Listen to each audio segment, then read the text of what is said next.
A friend that I hadn't seen for 15 years found me. He was telling me about this land that he bought in Miracle Valley, Arizona. And come to find out that this land that he bought, he's had numerous reports of hauntings and serious attacks on the family. There's 3 different properties that were surrounded by this. It's like a cult. It was like an occult from Chicago. A bunch of black folks. They showed up down there. A pastor and his son that moved into one of the houses, and they tried forcing, from what I understand, all the white people out of town. Really militia-type Christian organization where they were sacrificing children. And they were dragging people out of their cars and fighting and just intimidation, I guess you could say. They were trying to start like a holy war between the blacks and the whites. Then the Maricopa County Sheriff's Office got involved, and there was a shootout on the land that my friend Roger owns. The son of the pastor pulled a gun on the sheriff, and the sheriff had to shoot him dead. The father pulled the rifle up after the son was shot and tried to pull it on the officer, and they were shot dead and fell on top of each other. And that was right out in front of the front yard of the one house. And just all 3 locations that he owns has had lots of activity. And so we went down there to help him out and see if we can get his life back in order. You're driving to that town, and that veil, it's just, you feel something's not right. It just had like an electricity to Yes. it. It was quite strange, but even in the daytime. Yeah, even in the daytime. Just walking in there, you felt it. And even just Even walking, in the and being in there, being just outside and around the place. Yeah, your feet felt kind it. of felt a little numb. You felt it. It was kind of weird. Yes. It was a very electrical place. Very much. As soon as we got there, we went out front to get all the doors in our vehicle were wide open. There was just so many different little things that were happening constantly. Just one thing after another, you know, little voices, shadows, just in all 3 places. One of the homes that we went to there, a guy passed away on the couch from drinking. He drank himself to death. I picked up somebody hung himself in the back bedroom back there, and we were in the back, and my legs got kicked out from under me. And it literally almost tumbled down. And you can see on the video, his leg goes sideways. And it's right as it happens, and he goes down onto like a futon couchy kind of thing. Yeah.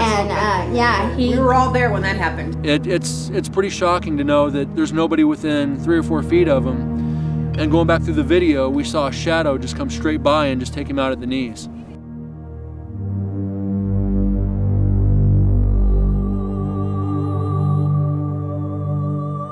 As soon as we got started getting set up for the investigation, a rainstorm moved in. pouring rain. And it was pouring rain. Rain, wind, lightning, and theory, electrical storms will enhance paranormal activity. It will give energy to the spirits to manifest themselves or to communicate. I walked down into this like little bedroom that they had, and all of a sudden I turn around and I had a numbness. My body went numb. I couldn't move. Barry. And all of a sudden, Barry comes around and he sees me and he said, "Are you okay?" And I was like, no, I am numb. Something is not right. And he said, and he called over Roger. We all actually came over and they were like, look where she is standing. Look what is happening. And then Barry got just as he had said that, he said, this is exactly where I was standing, was where a guy was hung.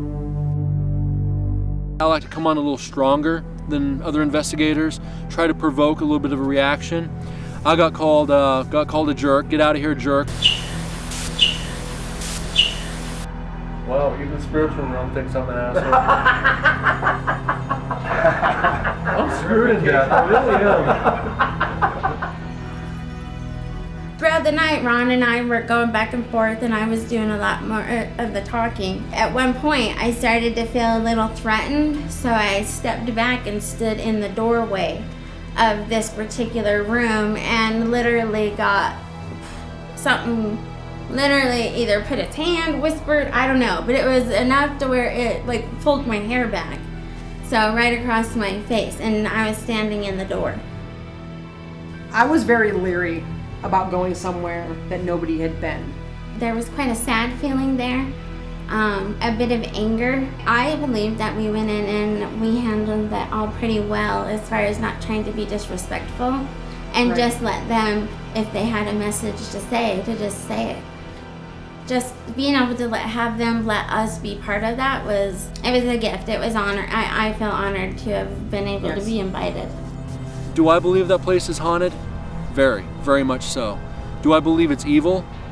I wouldn't say evil, I'd say it's maybe malevolent, maybe it's mischievous. Do I believe it's intelligent? Very much so. To be honest, I've been in a lot of investigations. I've never seen that type of activity.